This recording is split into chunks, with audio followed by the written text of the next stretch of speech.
行機にとって空気の渦は抵抗になるので大敵です。今回はそんな渦を逆手にとって利用したボルテックスジェネレーターについて解説します。ボルテックスジェネレーターとは機体表面につけられる突起で、主翼や胴体からの流れの剥離を防ぐためにつけられています。流れの剥離は機体表面の逆圧力勾配により空気が減速され、一部流れが逆向きになることで発生します。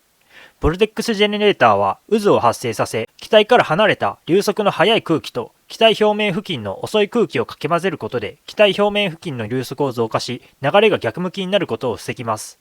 このように飛行機では本来敵である渦をうまく使って流れの剥離を防いでいるのです。